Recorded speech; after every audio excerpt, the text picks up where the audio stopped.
So, Shahir, Hi. what inspired you as a group in creating music without musical instruments? You talking about Zabaleen? Right? Zabaleen. Yeah. Okay. Um, to be honest, the thing to be kid. I was. It started out as an Earth Day AUC. They asked the drummer, one of the drummers in Zabaleen, his name is Yusuf Al-Adi. A friend of his worked with the preparing for the Earth Day. He talked to me and told him, "Can you play on just a trash can, just for a few minutes to attract people? This is the start of the day."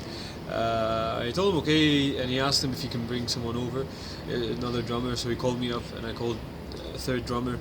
And then we called up a friend, and then at first we were gonna make it strictly on trash cans and pipes and all of that. But somehow it turned out one of the ones we invited to play with us, he actually was a guitarist, so he picked up a guitar and we started writing some songs. All this before the first show, and we were not planning on going as a band. We didn't actually have a name or anything. What happened was we went to Parcel 17, which is basically a warehouse full of all the broken stuff in the university, whether it was chairs, pipes, broken fences, anything. So we went there. We started digging up from the trash, and trying to find some interesting sounds. We picked up some stuff, and then we took it and we started playing music with it.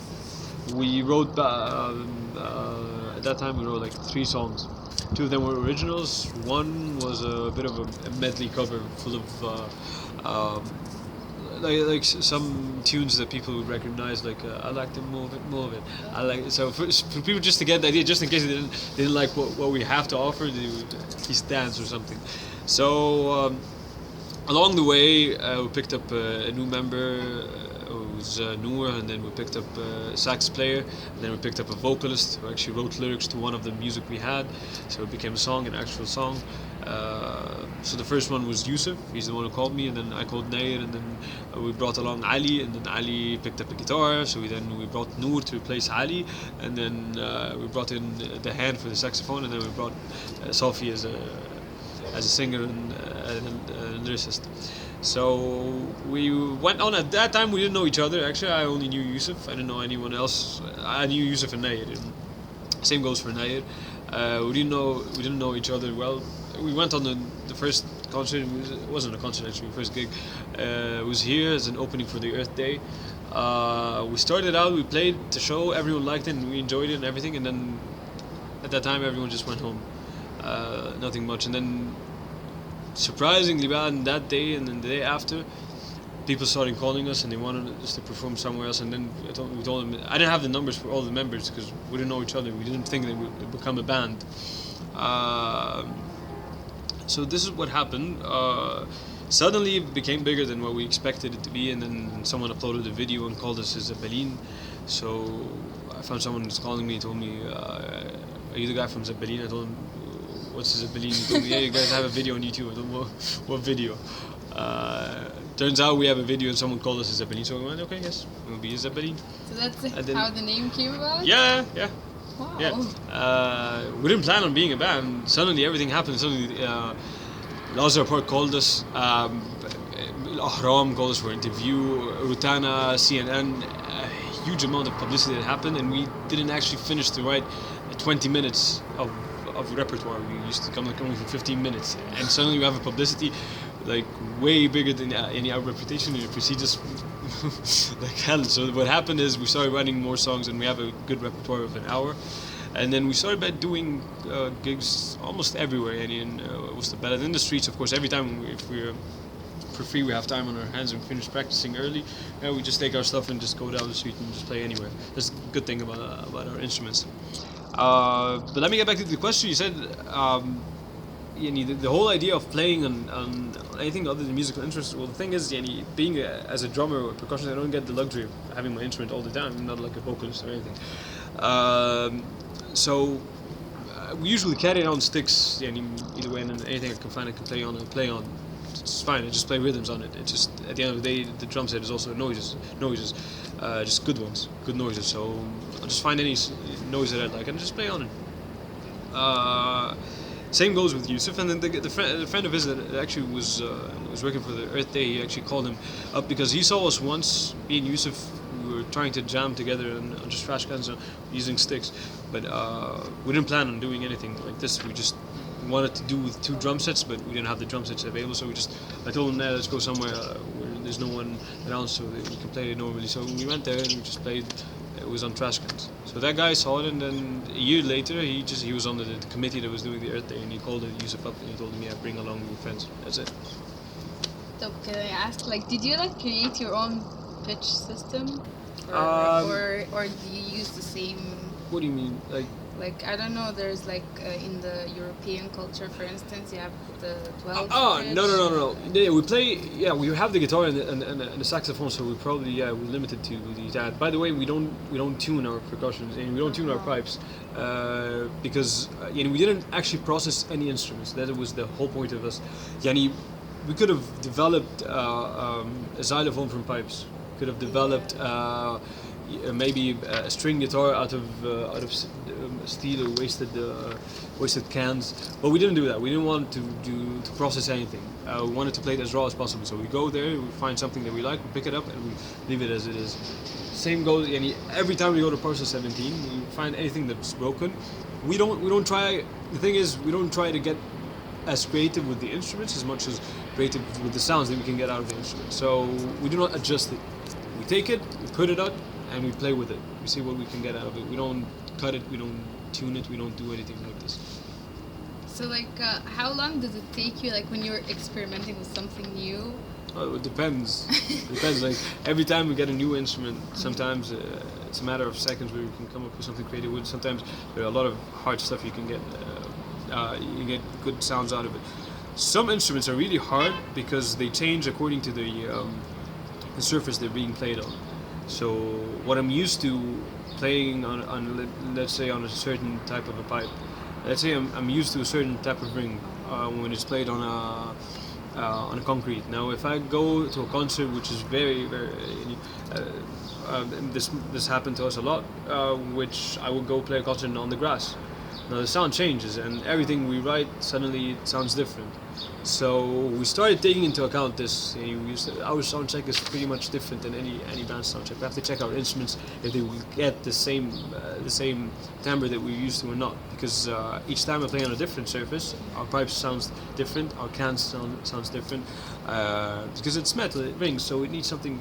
So if we're playing on a damp on a carpet, and if I wrote a song on these instruments while I'm on the carpet, I have to account for if I'm playing on a concrete. So I might play something that's very fast and it's not going to sound as good as if it was played on the carpet because of the damping. So these are one of the complications that we face, of course, every time we go to a different area or different venue. Can you tell me about the different objects that you have experimented with? Or some of them, if there's so many. I'll tell you, maybe, I don't know, pipes, of course, different types of pipes.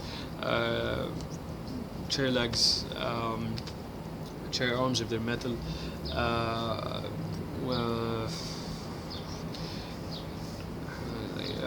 Steel cans. What else?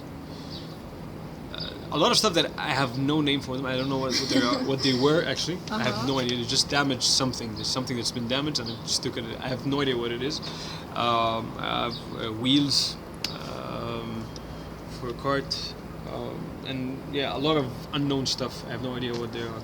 So you basically go to the dump and pick up some stuff. Yeah. And It's find basically out how we shuffle instruments. That's exactly how we shuffle. We go somewhere, like a pile of garbage, just go scavengers, go look around if there's anything that might sound good. That's it. What's your favorite sound? I mean, object that created a sound? Well, that's the thing. It depends on where I'm playing it. Depends on where I'm playing it. With the context, like something that you've already done. There was a metal piece that, if you hit it really hard on a concrete surface, it comes with a pitch and it bends. If you hit it really hard, it bends. So it's like bam, bam, like this. So this was a really interesting sound, but it was very hard to incorporate in a song. So I have to do it at the end. So like You can't do it because it differs from one place to another. So this is one of the favorite sounds. Okay, like earlier when you were talking, you told me about you had a lyricist. Yeah. So What kind of lyrics did you integrate, and whom are you addressing? Okay, at first, the first song we did was about just people taking care of their environment. So it was mostly about trash in the beginning, about how to handle them, how to recycle, and all of this. But then we expanded and we started talking about social issues. Like, of course, we talked about denial, we talked about the trash, we talked about being happy in life in general. We talked about a bit of politics. Like we had there was I don't know, a gathering in the AUC in 2010, I think. It was before the revolution, so I think in November or something, right before the revolution. It was about the emergency state law. So we have a song about this. We have one that was in progress, but we never got to play it. It's about traffic. So we basically talk about social issues. Like at first it was only environmental issues, but then we expanded on other stuff. So you want to address the common people? Yeah, of course, yeah. The problem is because we started in the AUC, so the common public was people who were gonna foreigners and Egyptians. So we wrote our first song that has English lyrics in it and Arabic lyrics. Now, this song is not widely accepted because it was written for the AUC, because we didn't think that we were going to go outside the AUC actually, but then, of course, a year later, we thought that actually all of our concerts were outside. We started all of our songs are in Ammiya, and purely street Egyptian, even using some of the street lingo and all of that. So. Okay, so what genre would you place your music in? I don't know. So we have a reggae song, we have a rock song, we have a funky song. So I don't know. I will place what. Come up with your own word for genre. Oh, my own word? Okay, so it's trashy. It's trashy. No idea. It sounds creative enough. Okay, so I heard you guys are not very probably experimental music. Uh-huh. I would call it, out of the genres that people know, I think I would place it on the experimental music. Okay, that's good enough. Yeah, I think it's better than trashy. Yeah. Maybe trashy experimental or something, yeah. Okay, so I heard you guys are not very active lately. Yeah. And why is that so? After all the success. Yeah, I know. The thing is, what happened is, we thought that we have more time after we graduate, but what happened is exactly the opposite. One of us, he went abroad, he got a job abroad, and so he stayed there for like a year and a half.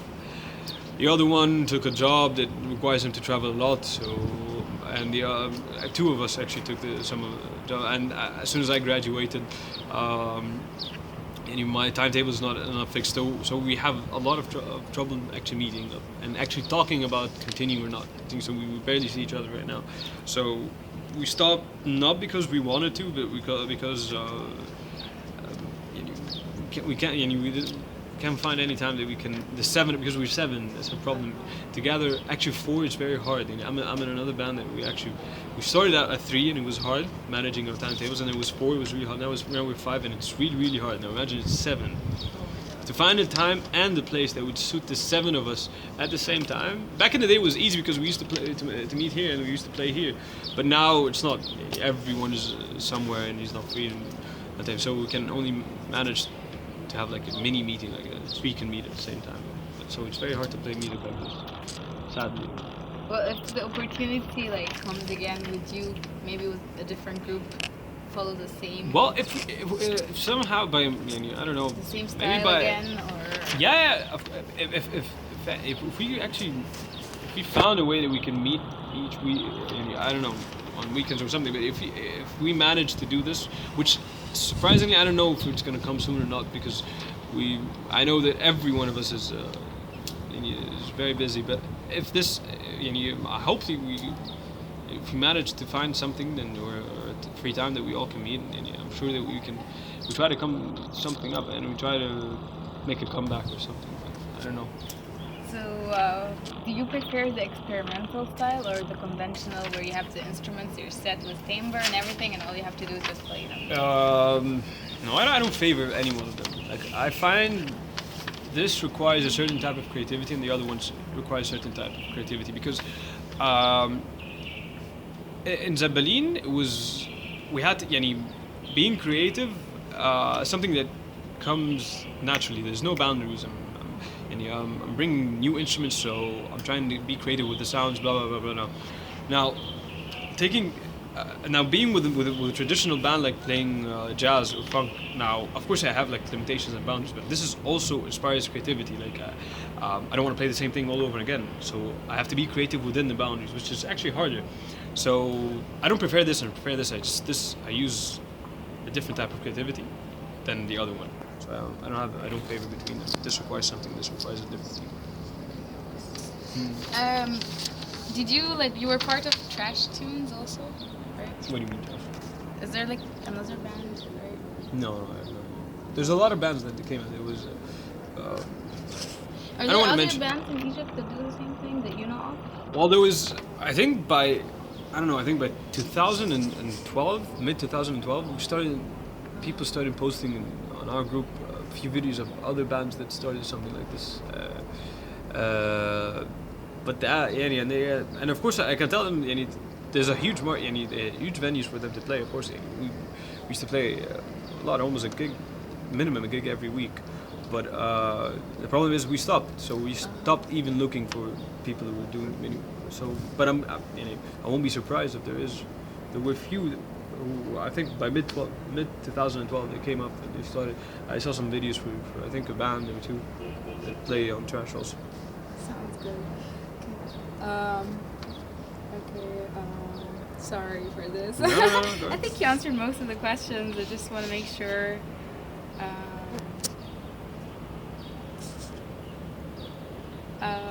So how do you feel when you make music? Just last question. No, it's okay. With Zabaleen? In general, actually, and just the... Okay, yeah. Like, probably it always depends on the people you're making music with. So, seemingly with Zabaleen, I would say it's probably the most fun, spontaneous band I've ever been or I've even know of, because the way we are together and the way how we are with each other and how we treat each other and how we play music together and all the experience that we did a lot of stuff that no bands in Egypt actually did. So this brought us actually there's a connection between the seven of us, and so the way we make music with each other is very different. It's very. There's no word that I can describe it, but I have to say, I don't know, phenomenal. It's pretty different than any band I've been in. I've seen you guys play. You were awesome. Thank you. I remember Lenny from the Green Day and a couple of other occasions in the talent show. Yeah. You're doing great, Wallahi. Well, thank you so much for your interview. I'm sorry for the sun. Yeah, that's okay. It's okay. Thank you. Thank you so much, Shahir. بجد انتي عادي. ما كناش نعرف نعمل ايه. لا عادي.